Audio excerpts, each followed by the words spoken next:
God's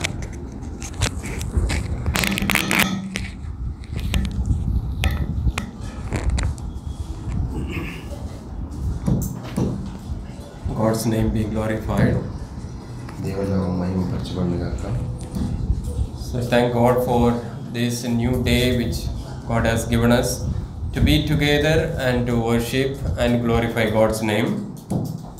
మనందరం కలిసి ఇలాగ దేవుని నామాన్ని మహింపరచడానికి, అందరం కలిసి దేవుని ఆరాధించడానికి ఒక కొత్త రోజును జోడించాడు. So today God has given time to learn from the word of God. So దేవుని వాక్యాన్ని ధ్యానించడానికి దేవుడు మంచి సమయాన్ని ఇచ్చాడు. So today we'll meditate from a small topic from the 1 Corinthians chapter 10. కొరింథీయులకు రాసిన మొదటి పత్రిక 10వ అధ్యాయం నుంచి కొన్ని విషయాలు నేర్చుకున్నాము. And in the beginning let us read from verses 14 to 22. So 14వ వచనం నుంచి 22వ వచనం వరకు మనం చదువుకుందాము. కొరింథీయులకు రాసిన మొదటి పత్రిక 10వ అధ్యాయం 14 నుంచి 22 వరకు మనం చదువుకుందాం. కాబట్టి నా ప్రియులారా, విగ్రహారాధనకు దూరంగా పారిపోండి. బుద్ధిమంతులతో మాట్లాడినట్లు మీతో మాట్లాడుచున్నాను. నేను చెప్పు సంగతిని మీరే ఆలోచించుడి. మనము దీవించు ఆశీర్వచనపు పాత్రలోనే త్రాగుట క్రీస్తు రక్తములో పాలు పుచ్చుకొనుటే కదా. మనము విరుచు రొట్టె తింట క్రీస్తు శరీరములో పాలు పుచ్చుకొనుటే కదా. మనమందరము ఆ ఒక్కటే పాత్రలో పాలు పుచ్చుకొనుచున్నాము. రొట్టె ఒక్కటే కనుక అనేకులమైన మనము ఒక్క శరీరమై ఉన్నాము. శరీర ప్రకారమైన ఇజ్రాయేలును చూడుడి. బలి అర్పించిన వాటిని తినువారు బలిపీఠముతో పాలివారు కారా? ఇక నేను చెప్పినదేమి? విగ్రహార్పితములో ఏమైనా ఉన్నదని అయినను, విగ్రహములలో ఏమైనా ఉన్నదని అయినను చెప్పేదనా? లేదు కానీ అన్యజనులు అర్పించు బలులు దేవునికి కాదు, దయ్యములకే అర్పించున్నారని చెప్పుచున్నాను. మీరు దయ్యములతో పాలివారవుట నాకు ఇష్టం లేదు. మీరు ప్రభు పాత్రలోనిది దయ్యముల పాత్రలోనిది కూడా త్రాగనేరరు. ప్రభు బల్ల మీద ఉన్నదానిలోని దయ్యముల బల్ల మీద ఉన్నదానిలోని కూడా పాలు పొందనేరరు. ప్రభువునకు రోషం పుట్టించదమా? ఆయన కంటే మనము బలవంతులమా? Praise the Lord. Apostle Paul is teaching an important subject to the believers in Corinth in this chapter. మరి కొరింథీలో ఉన్నటువంటి విశ్వాసులందరికీ కూడా ఒక ముఖ్యమైనటువంటి విషయాన్ని అపోస్తలుడు పౌలు గారు చెప్తూ ఉన్నారు. So here the subject which he is speaking is idol worship. ఇక్కడ మరి అపోస్తలుడు పౌలు గారు మాట్లాడుతున్న విషయం ఏంటంటే విగ్రహారాధన గురించి మాట్లాడుతున్నాడు. So we know what is an idol. So మనందరికీ విగ్రహం అంటే ఏంటో తెలుసు కదా. So if you just think for some time, so many idols we can recollect in our mind which we have seen in different places in our country. So మన విగ్రహం గురించి ఆలోచన చేస్తే ఎన్నో విగ్రహాలు మరి మన దేశంలో మనకి గుర్తొస్తూ ఉంటాయి. So idols are made with sometimes with metal, sometimes with cement or gold or silver, bronze or different materials are used for making idols. So మరి విగ్రహారాధన మనం చూస్తే మరి కొన్ని ఇనుముతోటి, కొన్ని సిమెంట్ తోటి, వెండి బంగారం తోటి తయారు చేస్తూ ఉంటారు. And idol making is a source of living for many people in our country and some other countries also. So ఈ విగ్రహాలను తయారు చేయడం అనేది చాలా మందికి ఒక ఉపాధిగా ఉంది, మన దేశంలోనూ వేరే దేశాల్లో కూడా. So idol making industries we can find. So విగ్రహాలు తయారు చేసే ఇండస్ట్రీస్ మనం చూస్తూ ఉంటాం. So is it only found in India? It is also found in Nepal, Japan, many countries we can find people make different carvings, different idols with different materials. So మన దేశంలో మాత్రమే కాదు కానీ చాలా దేశాల్లో ఉన్నాయి విగ్రహాలను తయారు చేస్తూ ఉంటారు చాలా మంది. So in India especially, every nook and corner we can find that people find an idol to worship. Maybe their belief is that they find God in that. మరి మన దేశంలో అయితే మరి ప్రతి మూల కూడా మరి విగ్రహాలు తయారు చేస్తూ ఉంటారు, విగ్రహాలను ఆరాధిస్తూ కూడా ఉంటారు. And in the book of Daniel we can find that there was a statue which was made and the people ought to bow down and worship that statue. So మరి దానియేలు గ్రంథంలో మనం చూస్తే మరి దానియేలు గ్రంథంలో మరి ఒక పెద్ద విగ్రహాన్ని తయారు చేయడం, ఆ విగ్రహాన్ని మొక్కడం మనం చూస్తూ ఉంటాం. And we remember the story of Shadrach, Meshach, Abednego they did not obey the king or the people, and they did not fall down and worship that idol. So మనం చూస్తూ ఉంటాం కదా, షద్రక్ మెషక్ అబేద్నెగోలు కూడా ఆ విగ్రహారాధనకు మరి మొక్కమని ఆజ్ఞాపించినప్పుడు వాళ్ళు మొక్కనే మొక్కరు కదా. And also we can find in the life of people of Israel, they have adopted the idols of Gentiles in their life sometimes. So మరి ఇజ్రాయేలీలు కూడా మరి ఆరాధి కాలంలో ఇజ్రాయేలీలు కూడా ఎన్నోసార్లు మరి విగ్రహాలు తయారు చేసుకొని అన్ని దేవతలను ఆరాధించడం మనం చూస్తూ ఉంటాం.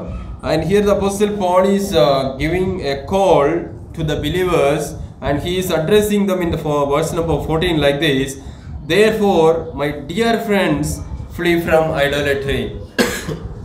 మరి అపోస్తలుడైనటువంటి పౌలు గారు కూడా ఇక్కడ మరి కొరింథీయులైనటువంటి విశ్వాసులకు ఇస్తున్నటువంటి ఒక ఆజ్ఞ ఏంటంటే విగ్రహారాధనకు దూరంగా పారిపోండి అంటున్నాడు. So there is a system of worshipping idols among the people, and that Apostle Paul is calling the believers with so much affection that, dear friends, flee from idolatry. మరి వారు ఉన్నటువంటి ప్రాంతాల్లో మరి ఎన్నో విగ్రహారాధనలు జరుగుతూ ఉన్నాయి. కాబట్టి అపోస్తలుడైనటువంటి పౌలు గారు ఎంతో ప్రేమతో, కాబట్టి నా ప్రియులారా అని ఎంతో ప్రేమతో వారికి చెప్తున్న విషయం ఏంటంటే విగ్రహారాధనకు దూరంగా పారిపోండి అంటున్నాడు. So there is a need for all the believers to run away from the idol worship. So ఈ విగ్రహారాధన నుంచి దూరంగా పారిపోవాల్సిన అవసరము విశ్వాసమైన మనందరికీ కూడా ఎంతో అవసరమై ఉంది. And idol worship is an important subject which we find in the history and even today. So ఈ యొక్క విగ్రహారాధన అనేది ఎంతో ప్రాముఖ్యమైనటువంటి విషయము చరిత్రలో మనం చూస్తాము. చరిత్రలో మాత్రమే కాదు, ఇప్పటికీ కూడా అది అవసరమైనటువంటి విషయమే. Let us read 2 verses from book of Exodus. నిర్గమకాండం నుంచి 2 వాక్యాలు మనం చదువుకుందాము.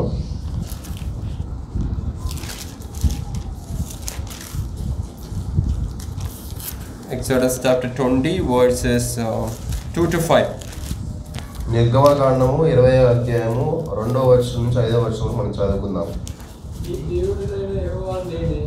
నేను దాసులమైన ఐగుప్తు దేశంలో నుండి నేను వెలుపలకు తప్పిస్తుంది. నేను తప్ప వేరొక దేవుడు నీకు ఉండకూడదు. పైన ఆకాశం అందే కానీ, క్రింద భూమి అందే కానీ, భూమి కింద నీళ్ళే అందే కానీ, ఇందు దేని రూపంనైనను విగ్రహంనైనను నీవు చేసుకోకూడదు. వాటిని సాగిలపడకూడదు, వాటిని పూజింపకూడదు. ఏదైనగా నీ దేవుడునైనా యెహోవా రోషం గల దేవుడను, నన్ను ద్వేషించు వారి విషయంలో 3-4 తరముల వరకు తమలో దోషమును కుమారుల మీదకి రప్పించు. So this issue is an old subject, and when God gave the 10 commandments, the first, second and third commandment, God is reminding us that I am the only God and you shall not make any idols. చూడండి, ఈ యొక్క సమస్య అనేది ఎప్పటి నుంచో ఉంది, ఇజ్రాయేలీల దగ్గర నుంచే ఉంది. కాబట్టి మరి ఆ రోజుల్లోనే ఇజ్రాయేలీలకు దేవుడు ఇచ్చినటువంటి ఆజ్ఞలలో మనం చూస్తున్న 10 ఆజ్ఞలలో ఆజ్ఞ ఏంటంటే నేనే మీ దేవుడును, నేను తప్ప వేరొక దేవుడు లేడు. కాబట్టి ఈ లోకంలో దేనిని కూడా, ఏ విగ్రహాన్ని కూడా చేసుకోకూడదని దేవుడు ఆజ్ఞాపిస్తూ ఉన్నాడు. You shall not make any image. That is the God's commandment to the people of Israel. So నువ్వు ఈ లోకంలో ఏ ప్రతిమను కూడా, ఏ యొక్క విగ్రహం కూడా మీరు చేసుకోవద్దని చెప్తూ ఉన్నాడు. When God chose the people of Israel, the Gentiles, they had the habit of worshipping different images, and God has given this strict commandment to the people of Israel that you shall not worship any image, but they have to worship only the true God.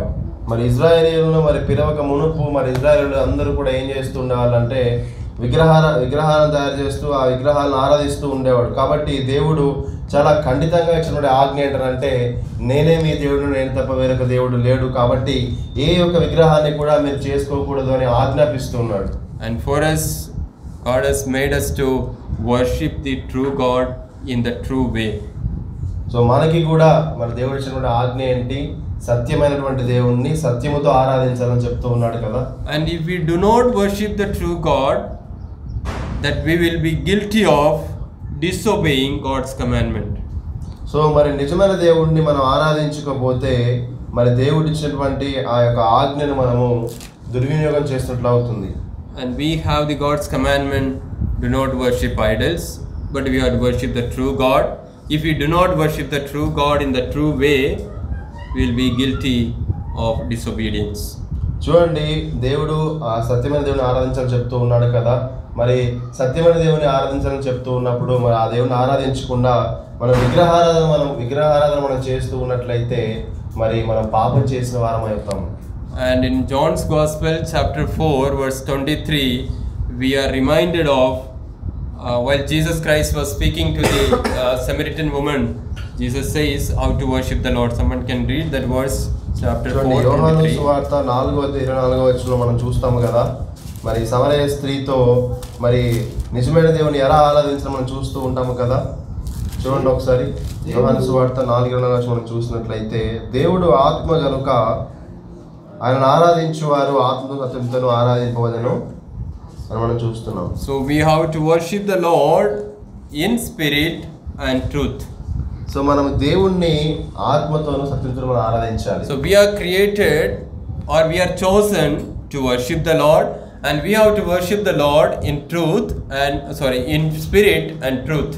So మనం తయారు చేయబడింది, మనం ఎన్నుకోబడింది ఎందుకనంటే సత్యమైన దేవుణ్ణి మనము సత్యముతోను ఆత్మతోను ఆరాధించాలి అని. We should be able to realize the God's greatness, His holiness, His presence with the Holy Spirit. So మన పరిశుద్ధాత్మ దేవుని ద్వారా మనము మరి దేవుని యొక్క లక్షణాలు, దేవుని యొక్క గొప్పతనాన్ని, దేవుని యొక్క గొప్ప లక్షణాలు మనం జ్ఞాపకం చేసుకుని ఆయన ఆరాధించాలి. And we should be able to worship in truth, that is with the light of the word of God. So మనము సత్యముతో ఆయన ఆరాధించాలి. ఎట్లా అంటే ఆయన యొక్క వాక్యము ద్వారా. Now worshipping idols, either it is in the Old Testament period or in the present period, these idols there is a set of rules we can find. So definitely we should not go to that extent. So మరి విగ్రహారాధన అంటే కొన్ని మరి నియమాలు విగ్రహారాధనలో ఉంటాయి. కాబట్టి ఆ యొక్క విగ్రహారాధన వైపుకి ఆ యొక్క నియమాల వైపుకి మనం వెళ్ళకూడదని దేవుడు సెలవిస్తున్నాడు. And we know that when they have an organized manner of worshipping the idols and doing different kinds of activities related to that particular idol, that is completely prohibited for God's children.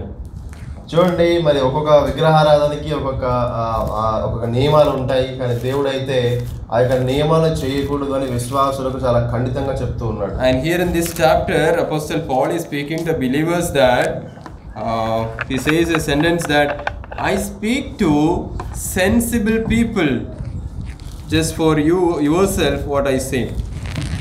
చూడండి, మరి ఇక్కడ మరి పౌలు గారు ఏం చెప్తున్నాడంటే బుద్ధిమంతులతో మాట్లాడుతున్నాడని చెప్తూ ఉన్నాడు. So today the word of God gives us a understanding that we have sense, we have some intelligence, we are able to identify what is good and what is bad. చూడండి, మరి విశ్వాసమైన మనము మరి బుద్ధిమంతులమై ఉన్నామని సెలవిస్తూ ఉన్నాడు. మనం కొంచెం బుద్ధి కలిగి, కొంచెం జ్ఞానము కలిగి, కొంచెం వివేచన కలిగి మనం ముందుకు వెళ్ళాలని చెప్తూ ఉన్నాడు. And he is asking about us, is not the cup of thanksgiving for which we give, verse number 16, we give thanks, a participation in the blood of Christ, and is not the bread that we break is a participation in the body of Christ. చూడండి, 16వ వచనం మనం చూసినట్లయితే, మనము దీవించు ఆశీర్వచనపు పాత్రలోని త్రాగుట క్రీస్తు రక్తములో పాలు పుచ్చుకొనుటే కదా, మనము విరుచు రొట్టె తినుట క్రీస్తు శరీరంలో పాలు పుచ్చుకొనుటే కదా. Now we have to examine, we are partaking from the blood of the Lord Jesus Christ, from his body, that is with the resemblance of a bread and wine. We are one, we are part of one body, that is the Lord Jesus Christ or his church.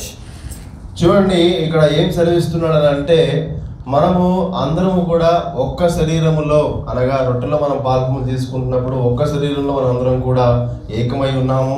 మరి ఆ యొక్క ద్రాక్షరసంలో మనము చేయి వేస్తున్నప్పుడు అందరము కూడా ఒకే రక్తములో అందరం కూడా పాల్గొంచుకుంటున్నాము కదా అని సెలవిస్తూ ఉన్నాడు. So we have the fellowship with God, God's people, we are one for the Lord, and the same people of God, the church, Apostle Paul is reminding, flee from idolatry.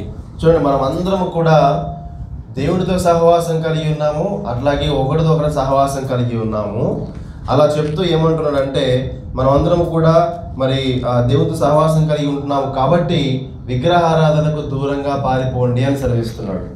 Now let us see the second part, how he reminds. If the believers who have part in the blood of the Lord Jesus Christ or in his sacrifice, if they participate any activities of idol worship or the food offered for the idols, what is their role? How meaningful or meaningless it is? చూడండి, రెండో భాగంలో దీనినే పౌలు గారు మరోలాగా ఎలా వివరిస్తూ ఉన్నారంటే, ఒకవేళ దేవుని యొక్క శరీరంలో రక్తంలో పాల్పంపులు తీసుకున్న తర్వాత మరి విగ్రహారాధన కూడా చేస్తూ ఉన్నట్లయితే ఎంత అర్థం లేని జీవితం వాళ్ళు జీవిస్తూ ఉన్నారో, ఎంత మీనింగ్లెస్గా క్రియలు ఉన్నాయో చెప్తూ ఉన్నాడు ఇక్కడ. Verse number 20. But the sacrifices of pagans are offered to demons, not to God, and I do not want you to be participants with the demons.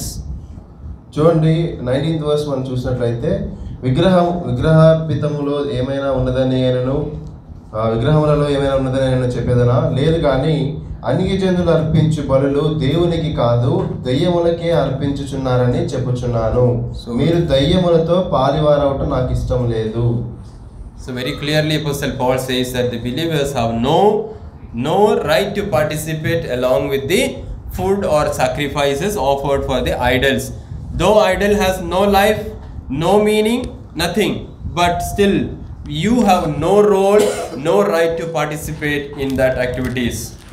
చూడండి, విగ్రహాలకు అర్పించిన దానిలో ఎట్లాంటి శక్తి లేదు, కానీ అది దయ్యాలకు అర్పించబడుతూ ఉంది. కాబట్టి మీరు ఆ యొక్క విగ్రహార్పితమైనటువంటి వాటిలో చెయ్యి వేయకూడి అని ఇక్కడ అపోజినటువంటి పౌలు గారు చాలా ఖండితంగా చెప్తూ ఉన్నాడు విశ్వాసులకి. Now verse number 21, you cannot drink the cup of the Lord and cup of demons too. You cannot have a part in both the Lord's table and the table of demons. చూడండి, 21వ వచనం మనం చూసినట్లయితే, మీరు ప్రభు పాత్రలోనిది దయ్యముల పాత్రలోనిది కూడా త్రాగనేరరు. ప్రభు బల్ల మీద ఉన్నదానిలోను దయ్యముల బల్ల మీద ఉన్నదానిలోను కూడా పాలు పొందనేరరు. So it is very clear instruction from Apostle Paul to the believers in Corinth that you cannot partake in both sides, you be at one side. చూడండి, అపోస్తలుడైన పౌలు గారు ఇక్కడ చాలా క్లారిటీగా చెప్తున్నాడు. ఏంటంటే, నీవు ప్రభు బల్ల మీద చేయి వేయలేవు, అట్ ది సేమ్ టైం ఎలాగైతే ప్రభు బల్ల మీద చేయి వేస్తూ ఉన్నావు అలాగే విగ్రహార్పితమైనటువంటి ఆ బల్ల మీద కూడా చేయి వేయకూడదు అని చాలా ఖండితంగా చెప్తూ ఉన్నాడు. If you have any role in participating in the food offered for the idols, then you have no role to partake from the Lord's table. చూడండి, ఒకవేళ నీవు విగ్రహార్పితమైనటువంటి బలులలో చేయి వేసినట్లయితే నీకు ఎట్లా ప్రభు యొక్క బల్లలో చేయడానికి ఎట్లాంటి అర్హత లేదు అని చెప్తున్నాడు. When we know that if we have any particular idol, that is nothing but replacing God with some carved items. చూడండి, ఒక విగ్రహము ఉంది అని అంటే అది ఏం సూచిస్తూ ఉందనంటే దేవునినే రిప్లేస్ చేస్తున్న అర్థం చేసుకోవాలి. A substitute for God. So దేవునికి ప్రతిమను తయారు చేసుకుంటానికి జ్ఞాపకం చేసుకోవాలి. What can be a substitute for the true God? So నిజమైన దేవునికి ప్రతిగా ఏముంటుంది? Can anything replace the Almighty God who has created all the creatures, all the things what we find in universe? సర్వశక్తుడైనటువంటి దేవుడు, గొప్ప సృష్టికర్త అయినటువంటి దేవుణ్ణి ఏదైనా మరి ప్రతిగా ఉండగలదా? ఏదైనా సూచిస్తూ ఉందా అని అంటే లేదు కదా. That's what the reality which we have to have. We cannot substitute God with anything which human thoughts and human ideas. So కాబట్టి మన యొక్క ఆలోచనలతోటి మన యొక్క తలంపులతోటి మరి సర్వశక్తుడైనటువంటి దేవుణ్ణి మనం ప్రతిగా దేనిని కూడా అక్కడ మనం పెట్టలేము. Even if we find on the earth that many god and many goddesses, many idols, we have to understand that we have no part with that idols. So మనం చూస్తున్నటువంటి విగ్రహాలు, ఈ లోకంలో ఉన్నటువంటి దేవుళ్ళు, దేవతలు, విగ్రహాలు మనం జ్ఞాపకం చేసుకోవాల్సిన విషయం ఏంటంటే దానితో మనకి ఏ పని లేదో మనం జ్ఞాపకం చేసుకోవాలి. Now in general sense we have a feeling that I have no idol in my life. I do not give any priority for any particular idol in my life. So సాధారణంగా మనం గుర్తుంచుకోవాల్సిన విషయం ఏంటంటే నా జీవితంలో నేను ఏ విగ్రహానికి కూడా చోటు ఇవ్వకూడదు అని మనం నిర్ణయం తీసుకోవాలి. But we have to realize that many times whatever things dominates our heart can turn into an idol. So మనం గుర్తుంచుకోవాల్సిన మనము రియలైజ్ అవ్వాల్సిన విషయం ఏంటంటే మన జీవితంలో దేవుని దగ్గర నుంచి మన దూరపరిచేది ఏదైనా కూడా విగ్రహం కిందకే వస్తుంది. If what engrows our lifestyle or what makes our life more important other than the triune God, that can become an idol for us. చూడండి, మన జీవితంలో మరి త్రియేక దేవుని తప్ప ఏదైనా ఇంపార్టెంట్గా దేనైనా మనం ప్రాముఖ్యంగా మనం చూస్తూ ఉన్నట్లయితే దానిని విగ్రహంగా మనం భావించవచ్చు. If there is anything in our life other than the Father, Son and the Holy Spirit, that can be our idol. So తండ్రి, కుమార, పరిశుద్ధాత్మ దేవుడు తప్ప ఏదైనా మన జీవితంలో ఎక్కువగా మనం చూస్తున్నట్లయితే దానిని విగ్రహంగా మనం చెప్పవచ్చు. And we have to examine our life that what we live for. So మన జీవితాన్ని మనం పరీక్షించుకోవాలి, మనం ఎవరికి ఎక్కువ ప్రయారిటీ ఇస్తున్నాం. And we have to think what we cannot live without. So What we cannot live without. మనము ఏది లేకుండా మనము జీవించలేకపోతున్నాము, దాన్ని మనం జ్ఞాపకం చేసుకోవాలి. Nothing but what is a priority in our life. So అంటే మనం మన జీవితంలో ఏది ఎక్కువ కావాలో అది మనం జ్ఞాపకం చేసుకోవాలి. We will have a nature of habitual sin in our life. So మన జీవితంలో కొన్ని అలవాటు ప్రకారం కొన్ని పాపాలు చేస్తూ ఉంటాం. If we have habitual sins, definitely behind that there will be some idols. So మనం ఆ యొక్క అలవాటులో చేసేటువంటి పొరపాట్లే మనం ఏమర్థం చేసుకోవచ్చు అంటే విగ్రహారాధనని జ్ఞాపకం చేసుకోవచ్చు. Some of the habitual sins we'll discuss later. కొన్ని ఆ యొక్క పాపాలు మనం తర్వాత మనం చూద్దాము. So even we find idolaters, the real idolatry which is practiced in our life will be much bigger than the physical idols we see. చూడండి, విగ్రహారాధన మనం అంటూ ఉన్నాము, అయితే కనిపించే విగ్రహారాధన కన్నా కనబడని విగ్రహాలు చేసుకుంటూ ఉంటాము కదా, ఆ విగ్రహారాధన యొక్క ఇంపాక్ట్ ఫిజికల్ గా కనిపించే విగ్రహారాధన కన్నా చాలా ఎక్కువగా ఉంటుంది. The worshipping anything other than true God may be an idol worship. చూడండి, నిజమైన దేవుని కన్నా ఎక్కువగా దేనిని ఆరాధించినా అది విగ్రహారాధన కిందకే వస్తుంది. Let us read a reference from Romans chapter 1:21. ఒకసారి మనం రోమీలకు రాసిన పత్రిక 1వ అధ్యాయము 21వ వచనంలో చదువుకుందాము. మరియు వారు దేవుని ఎరిగి ఆయనను దేవునిగా మహిమపరచలేదు, కృతజ్ఞతాస్తులు చెల్లింపను లేదు, కానీ తమ వాదముల యందు వ్యర్థులైరి. So to worship and serve created thing, a creature is more than the creator, that is idol worship. Worshipping the created thing. So దేవుణ్ణి తెలుసుకొని కూడా దేవునిగా మహిమపరచకుండా దేవుడు తయారు చేసినటువంటి సృష్టిని ఆరాధించడమే విగ్రహారాధన.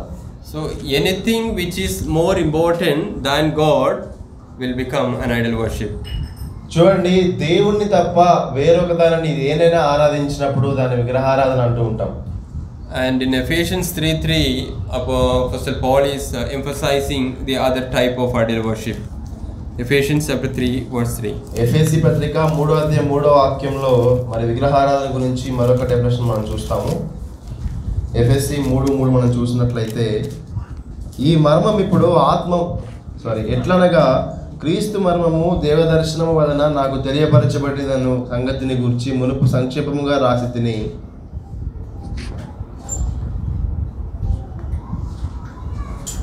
So that is about the greedy person is an idolater, that's mentioned.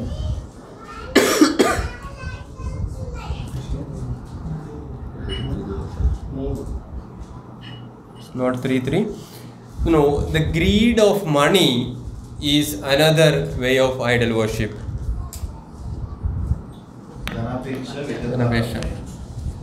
You have seen the word somewhere?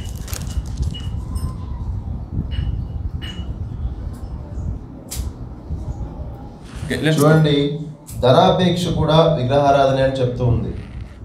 So if you simply live for money in our life, definitely it shows that we are giving priority for that and we are neglecting God. చూడండి, దేవుని కన్నా ధనాన్ని ఎక్కువగా ప్రేమించినట్లయితే దేవుణ్ణి మర్చిపోయి ధనం మీదే ఎక్కువ ఆశ కలిగి ఉంటాం కాబట్టి అది విగ్రహారాధన అవుతుంది. Many times the people have the habit of just thinking of how to have more income, more earning by investing in different areas whatever available in the world. So చాలా మంది ఎక్కువగా ఆలోచించేటువంటి విధానం ఏంటంటే నేను ఎలా డబ్బుల్ని ఈజీగా ఎలా డబ్బుల్ని ఎక్కువగా సంపాదించవచ్చు అనే దాని గురించి ఎక్కువగా ఆలోచిస్తూ ఉంటారు. So that thought will be seizing their hearts and minds away from God and will be having fully immersed in planning and getting the more income. So ఈ యొక్క ధనాన్ని సంపాదించాలనేటువంటి అపేక్ష, ఆ యొక్క ఆలోచన ఏదైతే ఉందో, మరి ఎలాగ సంపాదించాలి, ఎప్పుడు సంపాదించాలి అనే వాటి నుంచి ఎక్కువగా ఆలోచిస్తూ ఉంటాడు. కానీ దేవుణ్ణి ఆరాధించే విషయంలో దేవుని మర్చిపోతారని జ్ఞాపకం చేసుకోవాలి. Many of our habits which turns our attention from godly thoughts and spiritual thoughts, like even smartphone or the business or anything, that can also be an idol worship. చూడండి, దేవుని దగ్గర నుంచి మరి దేవుణ్ణి గుర్తు చేయకుండా మరి దేవునికి దూరపరిచే ఏదైనా సరే, అది స్మార్ట్ ఫోన్ అయినా సరే లేకపోతే ఏదైనా సరే, మనము దేవుని దూరపరిచినప్పుడు అది విగ్రహారాధన అవుతుంది. You know, the present generation is mainly diverted from godly thoughts and spiritual life, mainly with smartphones. చూడండి, ప్రజెంట్ అయితే మరి దేవుని దగ్గర నుంచి ఆత్మీయ విషయాల గురించి మరి దూరపరిచేది ఏదైనా ఉంది అని అంటే స్మార్ట్ ఫోన్స్ మనం చూస్తున్నాం. In any public places, if you watch over the people, whether there is a big gathering, either in a railway station or any public places, if more people are gathered there, if you look at the people, we can see that 90% of the people, their attention will be in the phones. So మనం చూస్తూ ఉంటాం కదా, railway స్టేషన్లో కానీ bus స్టాండ్లో కానీ ఎక్కడ చూసినా మన అందరూ కూడా మనం చూసినట్లయితే దాదాపు మన 90% అందరూ కూడా ఫోన్స్లోనే ఉంటాం మనం చూస్తాం. We have to think what we cannot live without. So మనం ఏది లేకుండా జీవించగలమో దాన్ని మనం జ్ఞాపకం చేసుకోవాలి. All the humans are created by God to worship that God. అందరూ మరి మనుషులందరూ కూడా దేవుడి ద్వారా తయారు చేయబడ్డారు. ఎందుకంటే ఆయన్ని ఆరాధించడానికి. Instead of serving and worshipping the true God, the man's attention has gone to something else. So నిజమైన దేవుని ఆరాధించడానికి, నిజమైన దేవుని సేవించడానికి మనిషి తయారు చేయబడ్డాడు. కానీ ఆ యొక్క దేవుని ఆరాధించే విషయంలో దేవుని దూరం పెట్టేసేసి వేరే వాటి వైపు తిరుగుతూ ఉన్నాడు. So there are two great categories of being or essence there in the world. Two categories of things in the world. ఈ లోకంలో మరి రెండు రకమైన విషయాలు ఉన్నాయి. One is God and the second is everything else. ఒకటి దేవుడు, రెండవది దేవుడు కానిది. The everything else is created ones or creatures. So దేవుడు కానిది ఏదైనా ఉంది అని అంటే మరి తయారు చేయబడింది లేకపోతే సృష్టింపబడింది. So anything we put above God and consumes our mind and spirit is idol. చూడండి, దేవుని కన్నా ఎక్కువగా దేనిని మనం చూస్తూ ఉంటామో అది దాన్ని విగ్రహం అని చెప్పొచ్చు. So among the created ones, if we choose anything as more important than God, definitely it is an idol, and Apostle Paul says, flee from that idols. So మరి తయారు చేయబడింది ఏదైనా సరే మనం దేవుని కన్నా ఎక్కువగా చూస్తున్నామేమో దానిని అపోజినటువంటి పౌలు వారి విగ్రహారాధన చెప్తూ ఉన్నాడు. మా విగ్రహారాధన నుంచి పారిపోండి అని చెప్తూ ఉన్నాడు. So the habitual sins, because of idolatry, we may fall into habitual sins. So ఈ యొక్క విగ్రహారాధన ద్వారా మనందరం కూడా అలవాట్లో చేసేటువంటి పాపాలుగా ఉంటూ ఉంటాయి. ఎన్నో పాపాలు చేస్తూ ఉంటాం. So any thoughts or any subject which diverts us from worshipping the true God or forgetting the true God is idol worship for us. So దేవుని కన్నా ఎక్కువగా చేసేది, దేవుని మర్చిపోయేలా చేసేది దాన్ని మనం విగ్రహారాధనగా పిలుస్తూ ఉంటాము. Now just think about some of the areas where we happen to be habitual sinners. చూడండి, మనం కొన్ని యొక్క అలవాటు చేసేటువంటి పాపం మనం చూద్దాం ఒకసారి. One is imaginations. ఒకటి ఏంటంటే ఊహించుకోవడము. When we imagine certain things, definitely where is our mindset and where is our thoughts, where is our thinking. చూడండి, మనం కొన్ని విషయాల పట్ల మనం ఆలోచన చేస్తూ ఊహించుకున్నట్లయితే మరి మన యొక్క ఆలోచన, మన యొక్క తలంపులన్నీ కూడా దాని మీదే ఉంటాయి కదా. The people have a great capacity to imagine. So మరి మనుషులు మనందరికీ కూడా మరి ఊహించుకోవడం అనేది చాలా ఎక్కువగా ఊహించుకోవచ్చు మనం. Lot of thinking in the hearts of people. So ఎన్నో గొప్ప గొప్ప విషయాలు మనుషుల హృదయాల్లో ఆలోచనలోకి వస్తూ ఉంటాయి. Imagine small children, they two children, if they fight each other, then after fight what will be their thinking, imaginations? చూడండి, ఇద్దరు చిన్నపిల్లలు కొట్టుకున్నారు అనుకోండి, కొట్టుకున్న తర్వాత వాళ్ళు ఏం ఊహించుకుంటారు? They can imagine so many things. In my life, I will not have friendship with this boy. I will not talk with this boy. Can be, right? So ఏం ఊహించుకుంటారు, ఏం ఆలోచించుకుంటారు అంటే ఇంకా నా జీవితంలో ఇంకా నేను నీతో మాట్లాడను అని అనుకుంటూ ఉంటారు. Is it a good imagination? So Which is pleasing God? No. Our hearts should be overruled by the God's presence. So మరి సరైనటువంటి ఊహించుకోవడమేనా? కాదు కదా. మన జీవితము దేవుని ద్వారా, దేవుని యొక్క ఆలోచన ద్వారా నడిపబడుతూ ఉండాలి. God dwell in our hearts. దేవుడు మనలో జీవిస్తూ ఉంటాడు. If we give place for God, the thoughts will be definitely controlled and regulated. So మరి మనం మన జీవితంలో, మన హృదయంలో దేవునికి నిజంగా చోటిస్తున్నట్లయితే ఆయన ద్వారా మనం నడిపింపబడుతూ ఉంటాం. So the brothers in the church, when they have a differences of opinion, what sorts of thoughts will be going through their minds? So మరి సంఘంలో మన సహోదరులు మన అందరము కూడా మరి ప్రతి ఒక్కరు ఒపీనియన్ షేర్ చేయమన్నప్పుడు మరి అందరి హృదయాల్లో ఎలాంటి ఆలోచనలు వస్తూ ఉంటాయి? No, I mean they may not speak to the brothers, but what sort of thoughts will be going on in our minds? So ఒకరినొకరు మాట్లాడుకోవడం కాదు కానీ మామూలుగా మనం ఆలోచన చేస్తే ఏ విషయాల పట్ల ఎక్కువగా ఆలోచిస్తూ ఉంటారు? Even they will be just thinking that it is better to quit this church and get some other place. కొంతమంది మరి సంఘాన్ని విడిచిపెట్టి వెళ్ళిపోదాం అనుకుంటూ ఉండొచ్చు. And in the family, brothers and sisters, how do they fight and what thoughts will come in their mind? మరి ఫ్యామిలీలో మరి బ్రదర్స్ అండ్ సిస్టర్స్ ఎలాగ ఆలోచిస్తూ ఉంటారు? Husband and wife, they have difference of opinion, they'll fight, they'll have a lot of dialogues, then that is what is displayed. Then in the imagination, what sorts of thinking will they have in their mind? So మరి భార్యాభర్తలు మరి ఇంట్లో ఉన్నప్పుడు ఎలాగ ఆలోచిస్తూ ఉంటారు, ఎలాగ డిఫరెంట్గా ఆలోచిస్తూ ఉంటారు, వాళ్ళు ఒకవేళ కొట్టుకున్న తర్వాత ఎట్లాంటి ఊహలు వాళ్ళు ఆలోచిస్తుంటారో మనం ఒకసారి జ్ఞాపకం చేసుకోవాలి. So if God is a ruler of our heart, the thoughts will be fine-tuned and it will be controlled. So దేవుడు మన జీవితాలకి అధికారిగా ఉన్నప్పుడు, ప్రభువుగా ఉన్నప్పుడు మన హృదయంలోని ఆలోచనలన్నీ కూడా మరి కంట్రోల్ అవుతాయని జ్ఞాపకం చేసుకోవాలి. One fact is that 99% of our thoughts and thinking will not take place. That won't be right thing also. చూడండి, మన హృదయంలో 99% మనం ఆలోచించే ఆలోచనలన్నీ కూడా మనవి కరెక్ట్ అయిన ఆలోచనలు కాదు. But if you are filled by the Holy Spirit and God controlled thoughts, if you have thinking, if you think positively with the guidance of the Holy Spirit, you can do a lot of things. కానీ ఒకవేళ నీవు దేవునితో నింపబడి పరిశుద్ధాత్మ దేవుని స్వాధీనంలో నీవు ఉన్నట్లయితే నీవు ఆలోచించే ప్రతి ఆలోచన కూడా అది పాజిటివ్గా ఉంటుంది, మరి దేవుని మహింపరుస్తూ ఉంటుందని జ్ఞాపకం చేసుకోవాలి. Now we have to examine that whether we are doing sin by our imaginations. So మనం పరీక్షించుకోవాల్సిన విషయం ఏంటంటే మనము ఊహల ద్వారా మరి పాపాలు చేస్తున్నామా? And another area of making habitual sin is money. That can be an idol which can separate us from God. So మరొక పాపం ఏంటంటే ధనాపేక్ష. సో అది దేవుని దగ్గర నుంచి కూడా దూరం చేసేటువంటిది. So we have a number of instructions in the New Testament that how we have to keep our greed away from money. So మరి ఈ యొక్క ధనాపేక్ష నుంచి మనం ఎలా దూరంగా ఉండగలమో మన కొత్త నిబంధనలో ఎన్నో వాక్యాలు మనం చూస్తూ ఉంటాం. Having money and wealth may not be wrong, but greed towards money and wealth will lead us into sin.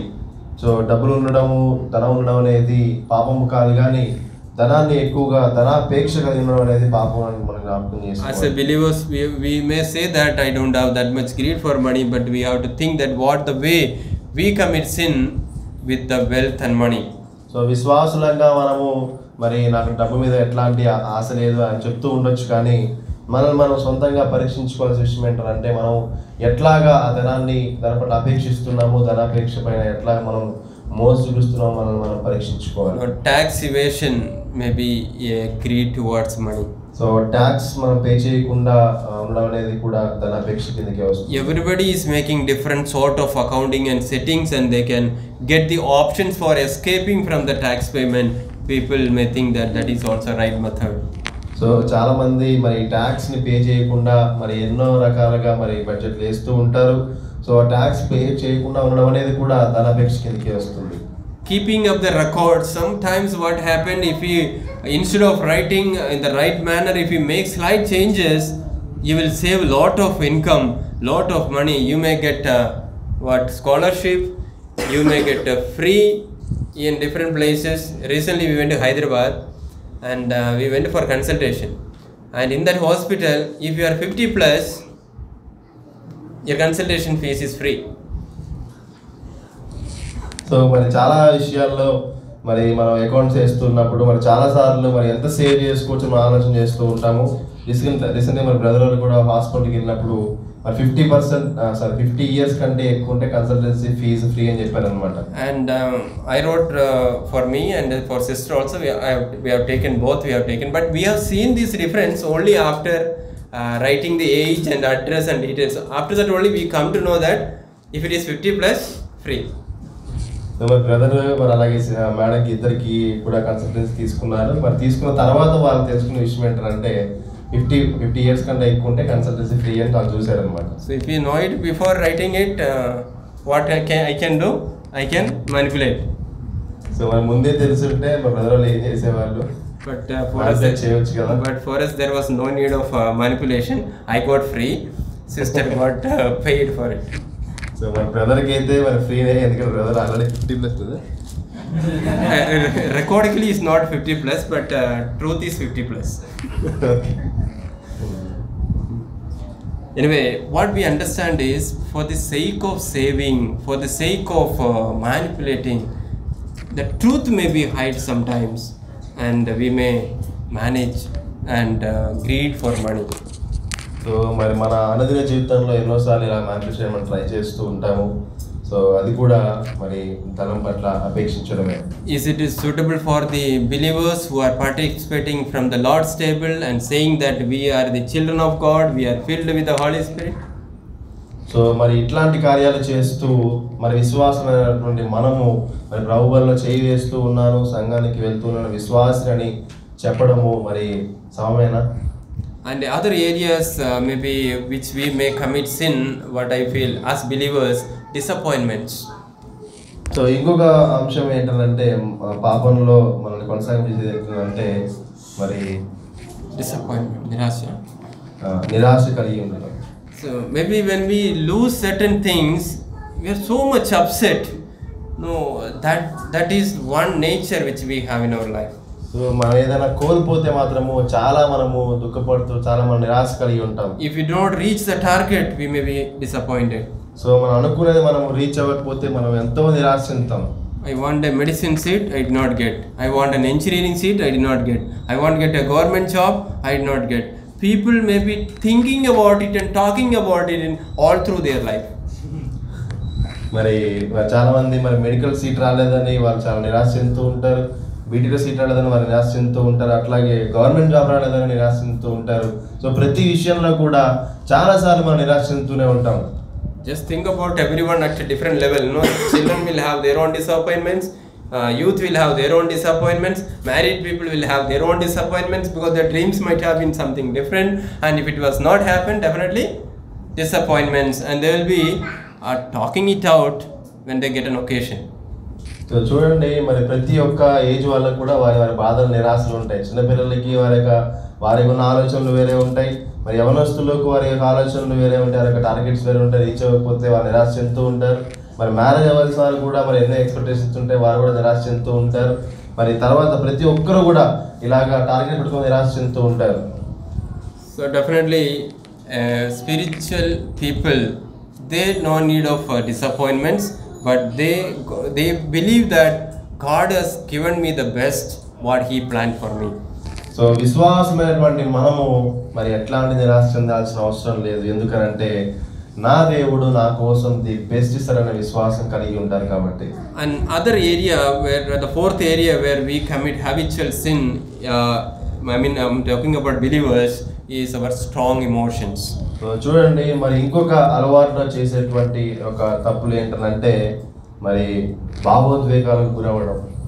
God has created all human beings with us emotional beings only. So మనల్ని కూడా మరి emotional beings గా దేవుడు తయారు చేశాడు. But if we are not able to control or regulate our emotions according to the God's will and plan, that is going to make us sin.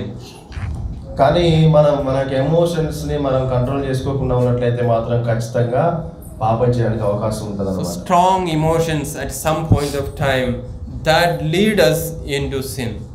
So ఎంతో భావోద్వేగాలకు గురవ్వడం కూడా మరి పాపం చేయడానికి దారితీస్తుందని జ్ఞాపకం చేసుకోవాలి. What may be an example? Maybe we know that we often get angry.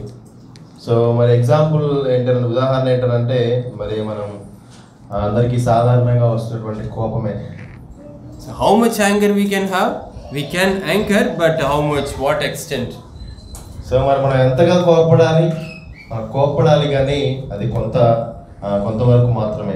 And when we get anger, the problem is we may not be able to control our words, our statements and our actions. So మరి మనం కోపగిస్తున్నప్పుడు మరి మనం కంట్రోల్లో ఉంటామా? మన కంట్రోల్లో ఉన్నాం కదా. మన మాటలు కంట్రోల్ తప్పుతాయి, మన యొక్క చేతలు కూడా కంట్రోల్ తప్పుతూ ఉంటాయి. Strong emotions and anger can hurt ourselves and other people. So మరి ఎంతో భావోద్వేగాలకు గురవడము మరి మనల్ని అది కించపరుస్తుంది, మనల్ని బాధపరుస్తుంది, అలాగే ఎదుటి వారిని కూడా బాధపడుతుందని జ్ఞాపకం We have no right to hurt others with our emotions. So మన యొక్క ఎమోషన్స్ ద్వారా మరి ఎదుటి వారిని మరి మనము కష్టపెట్టడం, వారిని బాధ పెట్టడానికి ఎట్లాంటి అర్హత మనకు లేదు. We can be angry, but not to the extent of hurting others. మనం కోపపడాలి కానీ ఎదుటి వారిని బాధ పెట్టేంతగా మనం కోపపడకూడదు. Another common emotion is crying. So ఇంకొక ఎమోషన్ ఏంటంటే ఏడుపు, బాధపడటం. You cry, but not too much. So మనం ఏడవాలి కానీ మరీ అంతగా ఏడవకూడదు. We should have a control in our expression of our emotions. So మన యొక్క ఎమోషన్స్ ని మనము బయటికి చూపించే విషయంలో మనం ఎంతో కంట్రోల్ గా ఉండాలి. Now you might have seen the people who some are very good at crying. Yeah, definitely. చూస్తూ ఉంటారు, మరి చాలా మంది చాలా చక్కగా ఏడుస్తారు. Not for a short time, will cry like anything. కొద్దిసేపు కాదు కానీ ఎప్పుడూ ఏడుస్తున్నారు, చాలాసేపు ఏడుస్తూనే ఉంటారు. And different ways. Someone's voice sound you will hear, someone's voice you will not hear, but they will be crying. కొంతమంది మరి సౌండ్ చేస్తుంటే కొంతమంది సౌండ్ చేయకుండా ఉంటారు కానీ వాళ్ళు ఏడుస్తూనే ఉంటారు. So screaming, shouting, crying, like little children. So మూలుగుతూ ఉంటారు, అరుస్తూ ఉంటారు, ఏడుస్తూ ఉంటారు చిన్నపిల్లలాగా. But when we are controlled by the God Spirit, will we have a control of our emotions also. కానీ మనం పరిశుద్ధాత్మ దేవుని ద్వారా మనము కంట్రోల్ చేయబడుతూ ఉన్నప్పుడు మన యొక్క భావోద్వేగం, మన యొక్క ఎమోషన్స్ అన్ని కూడా కంట్రోలింగ్ గా ఉంటాయి. And these are some of the indication for us to realize that we also have idols in our life. So మరి ఈ యొక్క విషయాలన్నీ, ఈ యొక్క పాపాలన్నీ మనకి ఏం గుర్తు చేస్తున్నాయనంటే మనం కూడా విగ్రహారాధనలోనే ఉన్నామేమో అని గుర్తు చేస్తున్నాయి. So imaginations, money, disappointments, emotions that may lead us into habitual sins. So ఎక్కువగా ఊహించుకోవడము, ధనాపేక్ష, ఇంకా ఏడుపు, బాధ, కోపము, ఇవన్నీ కూడా మరి అలవాటు చేసిన పాపాలు మనం చూస్తాం. Let us understand that Jesus Christ is a destroyer of the idols. చూడండి, మనం అర్థం చేసుకోవాల్సిన విషయం ఏంటంటే యేసుక్రీస్తు ప్రభువారు విగ్రహాలన్నింటినీ కూడా ధ్వంసం చేసేటువంటి వాడు. Allow Jesus Christ in your life. He will destroy your idols by putting himself in your heart. So మరి నేను కూడా ఎలాగ మరి యొక్క విగ్రహారాధనను మనం దూరం చేయవచ్చునంటే యేసుక్రీస్తు ప్రభువుని మన హృదయంలో ఉంచుకోవడం ద్వారా God want to give the glory and His power in your heart, and God want to fill you, and God want to lift you up. No need to go with emotions and idols. So దేవుడు నీకు తన మహిమను, తన శక్తిని, తను నీకు ఎంతో ధారాళంగా ఇవ్వాలని ఆశపడుతూ ఉన్నాడు. కాబట్టి నువ్వు దిగులు చెందకుండా, బాధ చెందకుండా ఆయన ఆధారపడాలని ఆశపడుతున్నాడు. Allow God in your heart. He will whip and He will clean up your heart. So దేవుణ్ణి నీ హృదయంలోకి ఆహ్వానించు. దేవుడు నిన్ను ధైర్యపరుస్తాడు. దేవుడు నీ యొక్క బాధను తీరుస్తాడు. So I used one word. He will whip and clean your heart. So దేవుడు నీ యొక్క Whip, WHIP, whip. No, when Jesus was went to Jerusalem temple, what did He do? He went and beat a strip with like belt. With a belt, He will go and beat them and send them out, right? So like that, He will come and hit out all what is in your heart. So మరి దేవుడు మరి యేసుక్రీస్తు ప్రభు వారు యెరూషలేములో మరి ఎట్లా అయితే అక్కడ ఉన్నటువంటి ఆ యొక్క వ్యాపారాలను అన్నింటినీ కూడా దేవుడు కొరడాలతో కొట్టి తరిమేశాడో, అంతే విధంగా నీ యొక్క విగ్రహాలను కూడా దేవుడు తరిమేస్తాడని చెప్తూ ఉన్నాడు. So 1 John chapter 5:21 says that, dear children, keep yourself away from idols. చూడండి, 1 యోహాను 5:21 మనం చూసినట్లయితే, చిన్నపిల్లలారా విగ్రహారాధనకు దూరంగా ఉండడని చెప్తూ ఉన్నాడు. Dear children, keep yourself from idols. చిన్నపిల్లలారా విగ్రహముల జోలికి పోకుండా జాగ్రత్తగా ఉండండి అని చెప్తున్నాడు. So we have to identify what are the idols we may follow in our life. So కాబట్టి మనం మన జీవితంలో ఉన్నటువంటి విగ్రహాలను మనం జ్ఞాపకం చేసుకోవాలి. At any point of time we are not able to say, thank you Lord, I have no idols in my life. So మన జీవితంలో ఎప్పుడూ కూడా దేవానికి వందనాలు, నా జీవితంలో ఎట్లాంటి విగ్రహారాధన లేవని మనం చెప్పగలుగుతున్నామా? We may not be able to say that, but we must be able to say, as the psalmist says, 139, Psalm number 139, 23 and 24, what the psalmist says, like that we must be able to say. So మనం అలాగా చెప్పలేము, కానీ చూడండి కీర్తనకారుడు 139 మనం చూద్దాం ఒకసారి. 139, 23 and 24. 23 మనం చదువుకున్నట్లయితే, దేవా నన్ను పరిశోధించి నా హృదయమును తెలుసుకొనుము, నన్ను పరీక్షించి నా ఆలోచనను తెలుసుకొనుము, నీకు ఆయాసకరమైన మార్గము నా యందున్నదేమో చూడుము, నిత్య మార్గము నన్ను నడిపించుము. So let us say to the Lord that, Lord, search me and find me. If there is anything offensive in my life, take away and lead me into the path, righteous path. So ఈ కీర్తనకారుడు వలె మనం కూడా, దేవా నన్ను పరిశోధించు, నన్ను పరీక్షించు, నీకు ఆయాసకర మార్గాలు నాలో ఉన్నాయి ప్రభువా, వాటిని దూరపరచండి ప్రభువా అని మనము మొరపెట్టే వారిగా ఉండాలి. Let us understand that if something or someone besides Jesus Christ is there in our heart, that is going to be our idol and we'll be going away from God. So మనం అర్థం చేసుకోవాల్సిన విషయం ఏంటంటే, యేసుక్రీస్తు ప్రభు వారు తప్ప నీ జీవితంలో ఏదైనా ఎక్కువగా ఉంటే అది విగ్రహము, అది విగ్రహారాధనను జ్ఞాపకం చేసుకోవాలి. We have to examine that why do we fail to love or keep the promises. So మనము యేసుక్రీస్తు ప్రభు వారిని ప్రేమించే విషయంలోనూ, అట్లాగే ఆయన యొక్క ఆజ్ఞలను, ఆయన యొక్క వాగ్దానాలను మనం జ్ఞాపకం చేసుకునే విషయంలో ఎందుకు మనం ఫెయిల్ అవుతున్నామో మనం పరీక్షించుకోవాలి. We have to examine why we are not able to live unselfishly. So మనము మరి స్వార్థపూరితంగా మనం ఉండకుండా ఎందుకు అలా జీవిస్తున్నామో మనం పరీక్షించుకోవాలి. If we ask, the general answer may be that we are weak and sinful. So ఒకవేళ వాటికి జవాబులు అడుగుతున్నట్లయితే వచ్చే ఆన్సర్ ఏంటంటే, మనం చాలా బలహీనంగా ఉన్నాము, ఆత్మీయంగా లేము, పాపంలో ఉన్నాము అర్థం చేసుకోవాలి. So that cannot be a genuine answer. So అది మరి యథార్థమైనటువంటి జవాబు కాదు. The specific answer is, there is always something besides Jesus Christ in our life.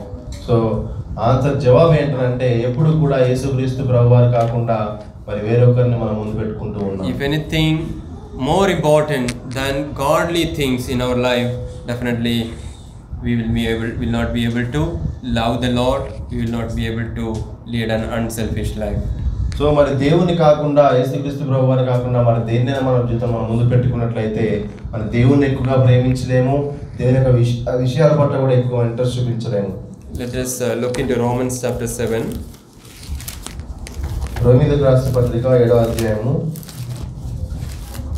verse number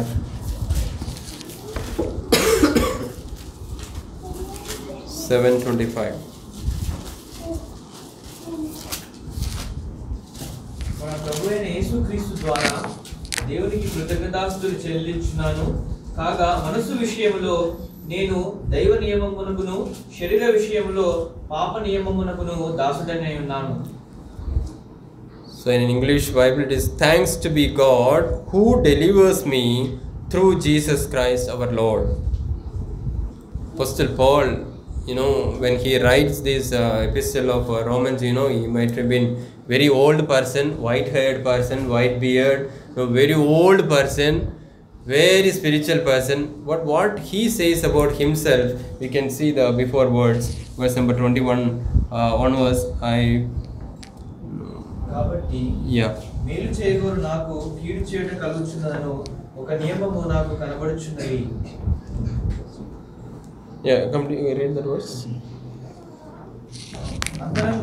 అంతరంగ పురుషుని బట్టి దేవుని ధర్మశాస్త్రమునందు నేను Let us read only to verse number 24. What a wretched man I am, who will rescue me from this body that is subject to death? And that's what he says, that the old man, the spiritual man who is teaching and preaching in different churches and writes all these epistles, he says that what a wretched man I am. That is a Paul's confession.